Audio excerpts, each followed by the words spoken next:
Welcome to InfoStream, your daily current. Unsure what to listen to? Turn to us for today's headlines. Stay informed. U.S. seizes Venezuelan oil tanker. Escalating regional tensions are rising. U.S. drafted peace plan progresses. Diplomatic efforts continue. Fed cuts interest rates. Economic uncertainty persists. AI experiments revealed in grocery delivery.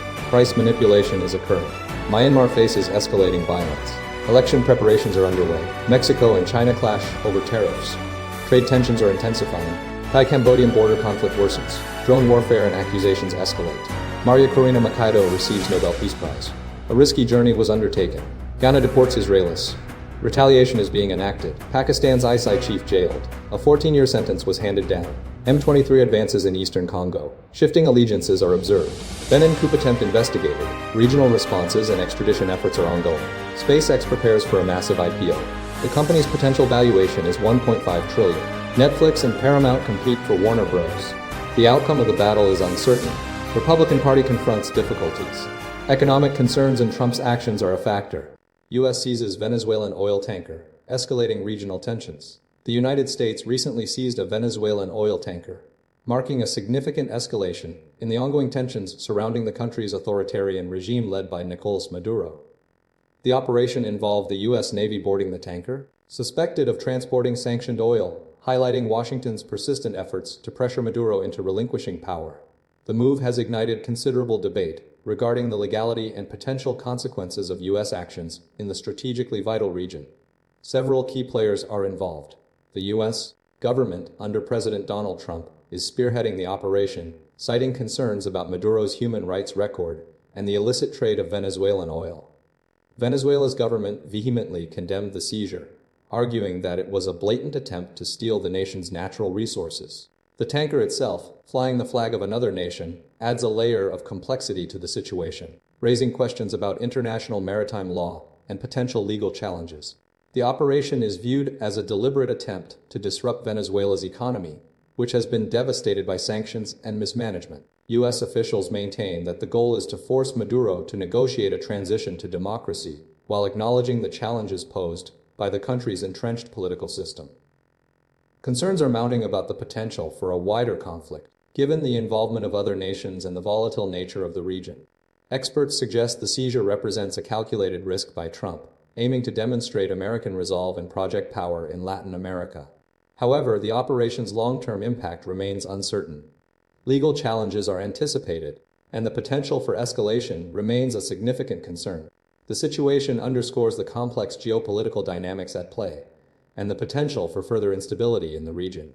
The U.S. Navy's actions have undoubtedly heightened tensions, demanding careful consideration of the broader implications for regional security and international law. U.S. drafted peace plan advances amidst diplomatic push. Intensive diplomatic efforts are underway to resolve the Russia-Ukraine conflict, spearheaded by a recently revised U.S. drafted peace plan. The plan, following a series of consultations between U.S., Ukrainian, and Russian representatives, proposes a 20-point framework aiming for a cessation of hostilities. Key elements include a demilitarized zone along the conflict line, security guarantees for Ukraine aligned with NATO's Article 5, and a timeline for Ukrainian EU membership by 2027. However, the plan also contains contentious aspects, notably a proposal for U.S. recognition of Russian-occupied territories, a significant policy reversal, and a capped military personnel limit of 800,000 for Ukraine. The negotiations are being driven by President Donald Trump, who has expressed optimism about a swift resolution, suggesting a meeting involving him and European leaders could occur this weekend. Despite this momentum, significant disagreements remain, particularly concerning territorial concessions and the potential for Ukraine to join NATO. The original 28-point U.S. draft, heavily influenced by Russia, was subsequently modified following Ukrainian feedback. Following the release of the U.S. draft, Ukraine presented its revised response, incorporating changes designed to address Ukrainian concerns while maintaining a pathway towards a negotiated settlement. Despite the progress, Russian President Vladimir Putin's apparent lack of genuine desire for peace remains a major obstacle. A British, French, and German diplomatic effort is also contributing to the process, with leaders emphasizing the urgency of the situation and the need for a just and lasting peace. The U.S., European leaders, and Ukrainian officials are engaged in intense discussions, seeking to bridge the gap between the warring parties. Furthermore, the fate of frozen Russian assets is another point of contention, with the US and Russia needing to agree on how to handle them. The process is delicate, and the potential for further disagreements underscores the complexity of achieving a lasting peace. Recent developments include the death of British paratrooper Lance Corporal George Hooley during a Ukrainian defensive capability test, highlighting the ongoing risks for personnel involved in the conflict. The overall situation remains fluid, with progress dependent on the willingness of all parties to compromise and the potential for a breakthrough in negotiations.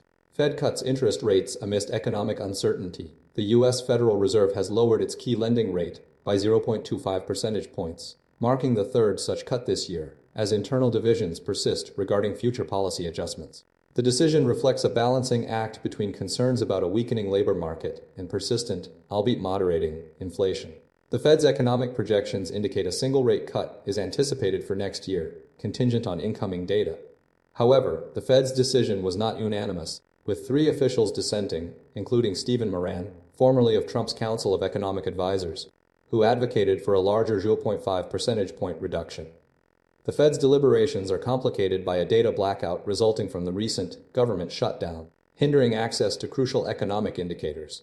While fears of tariff-driven inflation have receded somewhat, concerns about a slowing labor market remain prominent. Policymakers are carefully monitoring the October and November labor market data, anticipating their potential impact on future rate decisions. The Fed's Open Market Committee acknowledges a historically even division among members regarding the necessity of additional rate cuts.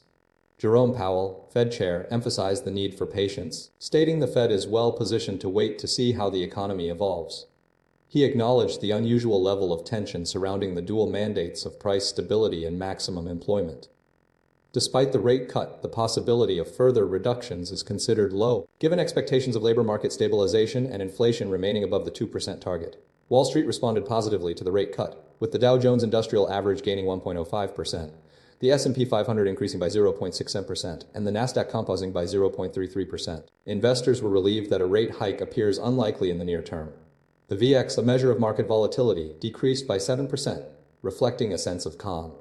Analysts noted Powell's optimistic outlook on productivity and growth, including the potential impact of artificial intelligence. The Fed is awaiting the release of official labor market and inflation data for November before finalizing its strategy.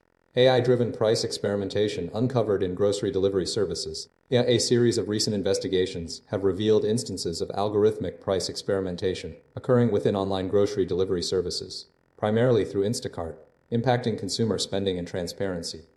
Consumer Reports, in collaboration with Groundwork Collaborative, uncovered evidence of retailers leveraging artificial intelligence to assess shopper price sensitivity, resulting in inconsistent pricing for identical items across different user accounts.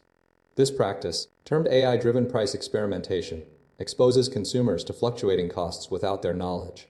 The core issue revolves around Instacart's utilization of AI to determine optimal pricing strategies for its retail partners, rather than traditional dynamic pricing based on supply and demand. Instacart's system gauges individual shoppers' willingness to pay, leading to discrepancies in prices for the same products. This was substantiated by an inadvertent email exchange between Instacart and Costco, confirming the company's deployment of this algorithmic approach. The investigation focused on Instacart's dominant position within the online grocery market, with over 250 million orders processed in the first 3 quarters of 2025.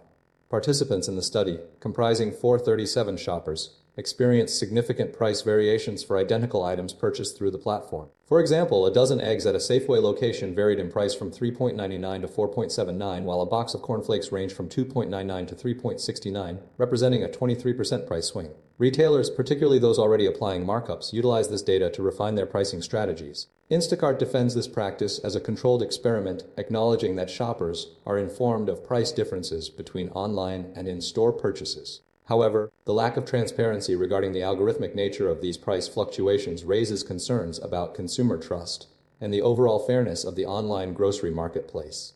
The potential annual cost difference for consumers reliant on Instacart could reach approximately $3,200. Myanmar escalating violence and election preparations.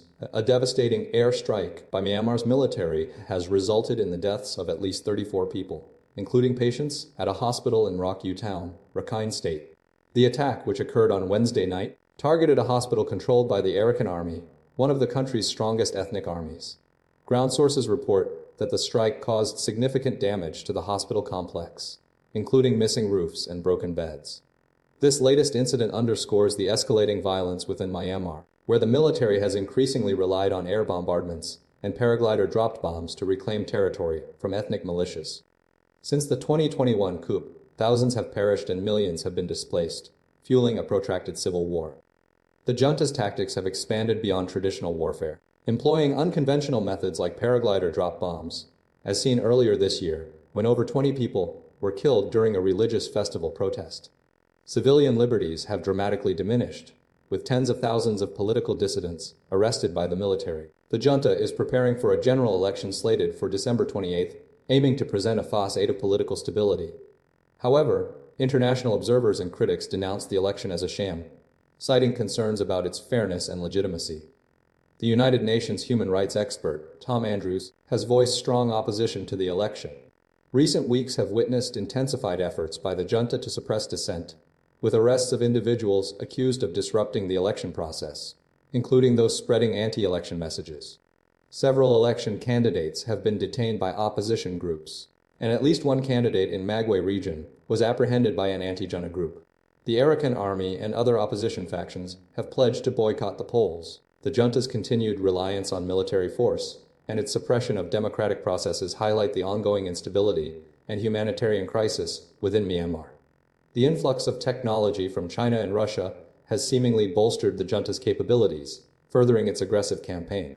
Mexico's new tariffs and China's response. Mexico has implemented up to 50% tariffs on goods from numerous countries, including China, Thailand, India, and Indonesia, in response to potential U.S. import taxes. This move, passed by the Mexican Senate, aims to bolster domestic production and is intended to counter threats of tariffs from the United States, particularly concerning steel, aluminum, and synthetic opioids. China has responded by achieving a record trade surplus of $1 trillion in the first 11 months of the year, demonstrating resilience under Trump's tariffs. China's strategic shift involves diversifying exports away from the U.S. market, rerouting shipments to countries like Europe, Southeast Asia, and Africa, and aggressively pursuing cheaper goods. This strategy has fueled a 5.7% increase in exports compared to the previous year, despite an 18.3% drop in shipments to the U.S. Despite these successes, China faces underlying economic challenges, including sluggish domestic demand, weak consumer confidence, and deflationary pressures in sectors like electric vehicles and construction materials. The property sector's slowdown and high youth unemployment further complicate the situation.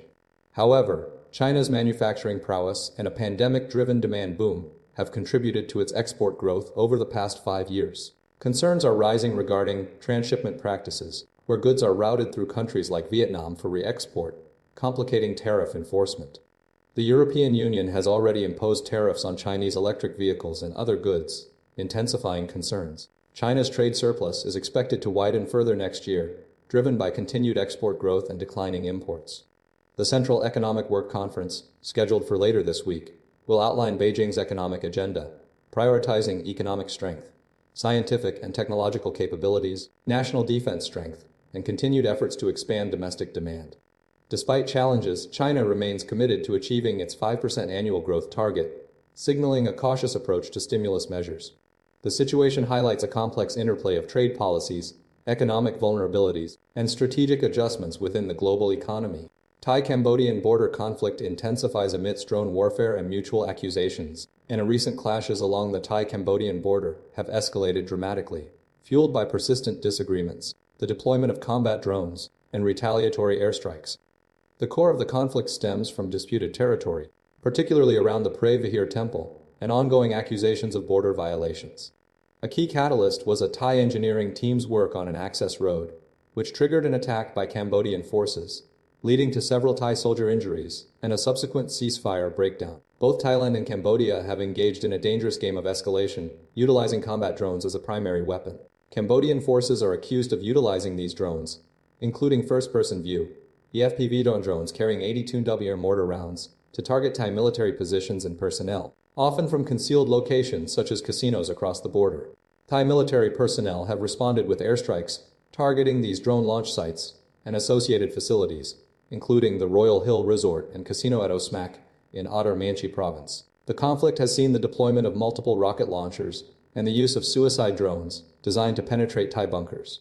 Both sides have reported casualties, with Thai security personnel sustaining injuries, and in one instance, a fatality. The situation is further complicated by the involvement of foreign nationals, with reports of Chinese nationals injured at the Royal Hill Resort and Casino.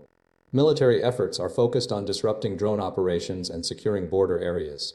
The Thai military is actively targeting Cambodian drone launch sites, including casinos and military command bases.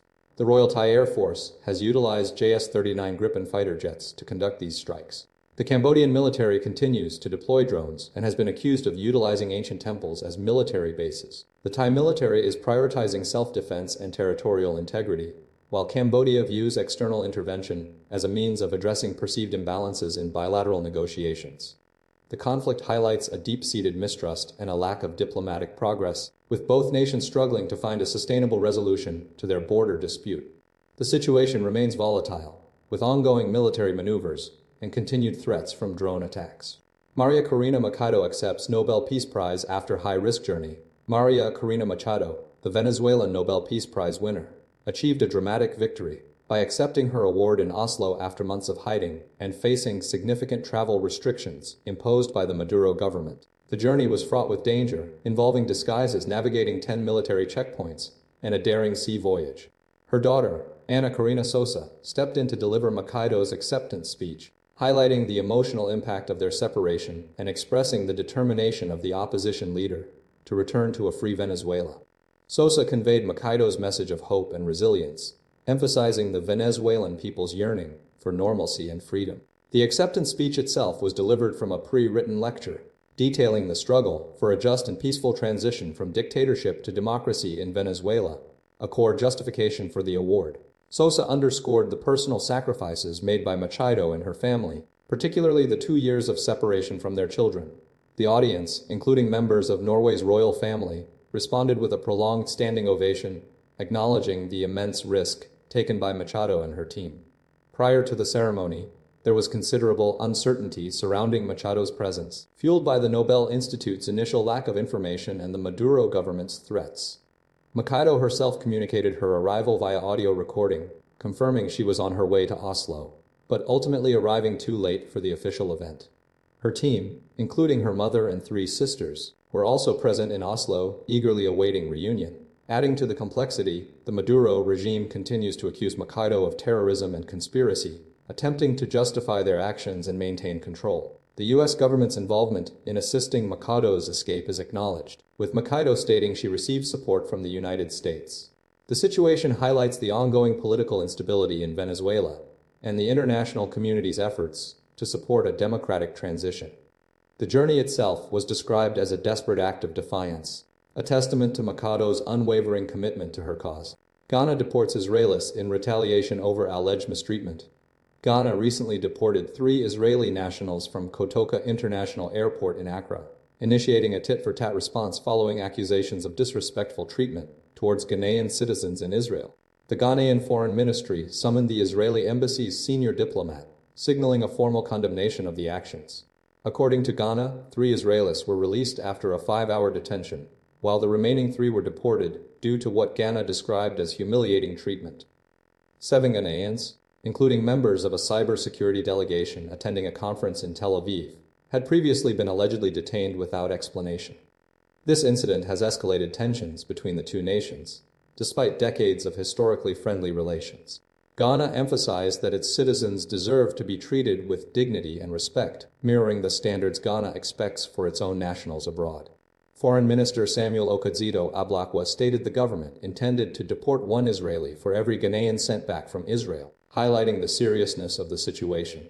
The root cause of the dispute remains somewhat unclear, though Ghana's strong stance on the Israel-Palestinian conflict appears to be a significant factor. Ghana's condemnation of Israeli air strikes in Qatar and its calls for increased aid to Gaza may have influenced Israel's perception of Ghana's position.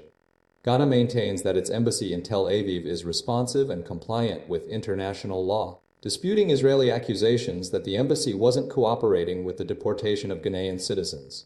Israel claimed the embassy was needed to assist with the deportation of 6 individuals, including 1 from Gabon, and 1 who was medically unfit to travel. The situation underscores the complex interplay of diplomatic relations international law, and geopolitical considerations. Ghana insists it is treating the matter with the seriousness it deserves, aiming for an amicable resolution while safeguarding the rights and dignity of its citizens. Pakistan's former ISI chief sentenced to 14 years in prison. Former Inter-Services Intelligence (EISI) chief Faiz Hamid has been sentenced to 14 years in prison by a Pakistani military court, marking the first time an ISI Director General has been court-martialed. The verdict stems from charges including involvement in political activities, violation of the Official Secrets Act, misuse of power and government resources, and causing harm to citizens. The 15-month court-martial proceeding, initiated under the Pakistan Army Act, concluded on August 12, 2024. Hamid served as the head of the ISI from 2019 to 2021, during the tenure of former Prime Minister Imran Khan. Following Khan's ouster in a no-confidence vote in 2022, Hamid retired early.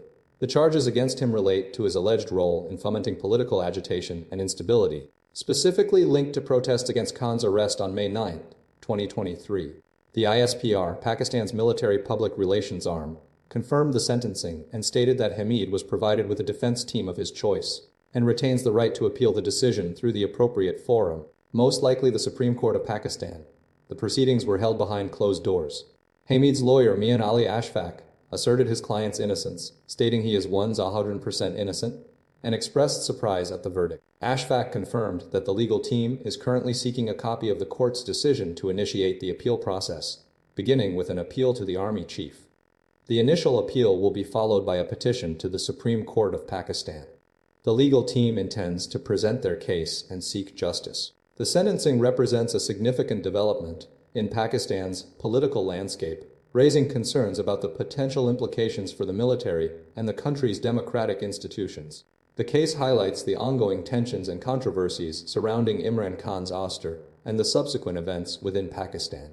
The digestion of conflict M23 advances amidst shifting allegiances. The ongoing conflict in the Democratic Republic of Congo, DRC, has escalated dramatically, with the M23 rebel group gaining significant ground, most notably the capture of Uvira, a key government-held city. Despite a peace deal brokered by Donald Trump last week involving DR Congo's President Félix Tshisekedi and Rwanda's Paul Kagame, the situation remains volatile. M23 forces operating from near the Burundian border advanced rapidly, leading to widespread panic and the evacuation of approximately 200 residents. Uvira is just 27 km from Burundi's capital Bujumbura, and Burundi has responded by shutting its border with DRC.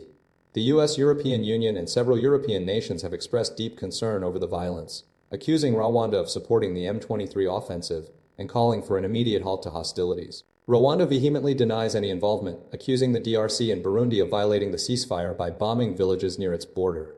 UN experts believe the Rwandan army is effectively controlling M23 operations. The M23's advance follows a period of intense fighting and displacement, with at least 74 people, primarily civilians, killed and 83 injured. The conflict has displaced hundreds of thousands and created a humanitarian crisis. The M23 is not part of the Trump-brokered peace deal and is engaged in separate talks with the DRC government, mediated by Qatar. President Tshisekedi has accused Rwanda of deliberately violating the peace accord, characterizing the situation as a proxy war aimed at challenging DRC's sovereignty over strategically important mineral-rich territories. Rwanda has responded by accusing DRC and Burundi armies of bombing villages near its border, forcing over 1,000 civilians to flee into its territory. The conflict, rooted in decades of instability since the 1994 Rwandan genocide, has seen numerous armed groups vying for control and resources. The situation is further complicated by ongoing mediation efforts and accusations of cross-border aggression, highlighting the complex and deeply entrenched nature of the conflict in eastern DRC. The humanitarian impact continues to grow, with a significant number of people displaced and in need of assistance. Benin coup attempt regional response and extradition efforts. Following a failed coup attempt in Benin, authorities believe the ringleader, let call Pascal Tigri, is currently hiding in Togo. A senior government official, speaking on condition of anonymity, revealed this information and confirmed the government's intention to request Tigri's extradition. Togo has not yet commented on the situation. The coup, spearheaded by a small number of soldiers from the National Guard, a recently established unit under President Patrice Talon, was thwarted by Nigerian fighter jets dispatched by regional power Nigeria, alongside forces from Ghana, Sierra Leone, and Ivory Coast, acting under the auspices of the Economic Community of West African States, ECOWAS. French special forces, deployed from Abidjan, assisted loyalist troops in suppressing the mutiny. President Talon, a businessman and king of cotton, who is due to step down next year, has endorsed Romuald Wadagni as his successor. The attempted coup was triggered by widespread discontent among the military regarding the deteriorating security situation in northern Benin, the abandonment of soldiers and their families, cuts in healthcare, tax increases, and restrictions on political activities. The rebels also criticized Talon's handling of the ongoing threat from jihadist militants operating in neighboring Niger and Burkina Faso. ECOWAS deployment signals a firm stance against unconstitutional regime changes within the region. Following the coup attempt, Nigeria described the action as a direct assault on democracy. Talon has been a close ally of the West and has been praised for economic development, although his government has faced criticism for suppressing dissent. The attempted coup follows recent takeovers in Guinea-Bissau, Burkina Faso, Guinea, Mali, and Niger, raising broader concerns about regional stability. Russia has strengthened ties with these Sahel countries, with Burkina Faso, Mali, and Niger having recently left ECOWAS to form the Alliance of Sahel States. Several pro-Russian social media accounts celebrated the attempted takeover. The situation highlights ongoing instability in West Africa and underscores ECOWAS' efforts to maintain democratic governance. SpaceX plans massive IPO, potentially valuing company at $1.5 trillion. Elon Musk is planning a massive initial public offering, the IPO for space, aiming to raise a $30 billion and potentially valuing the company at up to the $1.5 trillion. SpaceX, currently a privately held company, has historically been successful in securing funding, but a public offering would significantly increase its cash flow and provide Musk with enhanced financial flexibility. Musk, already the world's richest individual, owns nearly half of SpaceX shares, meaning the IPO would substantially boost his net worth, currently estimated at $461 billion, primarily due to his Tesla holdings. The IPO comes at a pivotal moment for SpaceX, as the company dominates the market for rocket launches and has become a major internet service provider through its Starlink satellite constellation. SpaceX is developing the Starship rocket, a radical new approach to space travel, though recent test flights have experienced setbacks. The company's revenue is largely driven by the Starlink business and contracts servicing the International Space Station and NASA's lunar program. Investors in SpaceX include major entities such as Alphabet, Google's parent company, Fidelity Investments, and prominent venture capital firms. SpaceX has already raised $10 billion in funding, attracting significant interest. The company's valuation is supported by its positive cash flow and ambitious goals, including establishing a permanent settlement on Mars. However, a public offering presents challenges. Investor pressure on capital-intensive projects, increased regulatory scrutiny from the Securities and Exchange Commission, and ongoing battles with analysts and short sellers are potential drawbacks. Musk's past attempts to take Tesla private highlight his resistance to external oversight. Despite these concerns, the potential financial gains from the IPO are considerable, and SpaceX's innovative technologies and strategic positioning within the space industry continue to attract substantial investment. The company's future success hinges on the successful development and deployment of Starship, while navigating the complexities of operating in a highly regulated and competitive environment. Netflix and Paramount battle for Warner Bros. Who is likely to win? The battle for Warner Bros. Discovery WBD is a high-stakes media war, primarily between Paramount's guidance, backed by the Ellison family, and Netflix. Paramount's hostile takeover bid, spearheaded by CEO David Ellison, aims for complete control of WBD, including CNN, while Netflix initially sought to acquire the studio and streaming divisions. The core of the dispute revolves around control of a vast media empire encompassing iconic brands like HBO, Looney Tunes, and CNN. Paramount's offer, valued at $108.4 billion, represents a significant premium compared to Netflix's initial proposal of $82.7 billion. Paramount's strategy focuses on leveraging WBD's existing assets, particularly its paid TV networks, to enhance its competitive position in the streaming market. The Ellison family's financial backing, including support from Larry Ellison and Jared Kushner's investment firm, adds another layer of complexity to the deal. Netflix's offer initially included the studio and HBO Max, aiming to bolster its movie library and compete with Disney and other streaming giants. However, Paramount's aggressive approach, combined with Trump's involvement, has shifted the dynamics. President Donald Trump has publicly endorsed Paramount's bid, specifically demanding the sale of CNN, further complicating the regulatory review process. Key concerns center on potential conflicts of interest, particularly Trump's connections to the Ellison family and his history of attempting to influence media coverage. Regulatory scrutiny is expected to be intense, with regulators examining the deal's impact on competition and media diversity. The proposed split of WBD into Warner Bros. and Discovery Global, with CNN under Discovery Global, is intended to streamline operations and unlock value. However, the potential for a Paramount-controlled WBD raises concerns about the future of CNN's editorial independence. Both sides are actively seeking to reassure investors and regulators, with Paramount emphasizing its commitment to building a scaled news service focused on truth. The outcome remains uncertain, dependent on regulatory approvals and the evolving political landscape. The deal's potential impact on consumers, including pricing and streaming packages, is still unclear. Ultimately, the battle for WBD represents a pivotal moment in the media industry, with significant implications for content creation, distribution, and the future of news. Republican Party faces mounting challenges amid economic concerns and Trump's disengagement. Recent political developments paint a concerning picture for the Republican Party, characterized by electoral setbacks and a growing disconnect between the administration and a significant portion of the electorate. Several key trends underscore these challenges, primarily revolving around economic anxieties and President Donald Trump's apparent disinterest in addressing affordability concerns. Across multiple states, including Georgia and Florida, Democrats have secured victories in special elections and mayoral races, signaling a shift in voter sentiment. These successes, often exceeding expectations, highlight a growing dissatisfaction with the Republican Party's handling of the economy and rising inflation. Notably, Democrats have flipped state legislative seats and gained significant ground in mayoral races, demonstrating a broader trend of voter mobilization. A central theme emerging from these results is the electorate's perception of President Trump's approach to economic issues. Polls consistently reveal that a majority of Americans, including a substantial number of Republicans, believe the administration hasn't adequately focused on lowering prices. Furthermore, Trump's repeated dismissal of affordability as a hoax has fueled this perception, contributing to a widening gap between the president and his base. These electoral outcomes are compounded by Trump's demonstrated disengagement from addressing economic anxieties. His reluctance to engage with the issue has amplified voter frustration and fueled criticism of the Republican Party's strategy. The Georgia special election result, in particular, serves as a stark reminder of the potential consequences of neglecting economic concerns. Several Republican officials have acknowledged the need to address affordability, with Georgia Insurance Commissioner John King directly urging the party to prioritize this issue. However, Trump's continued dismissal of the problem poses a significant obstacle to the Republican Party's efforts to maintain its electoral standing.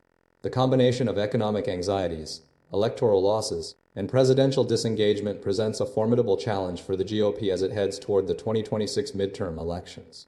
The overall picture suggests a Republican Party struggling to connect with a key demographic and grappling with a political landscape increasingly shaped by economic concerns.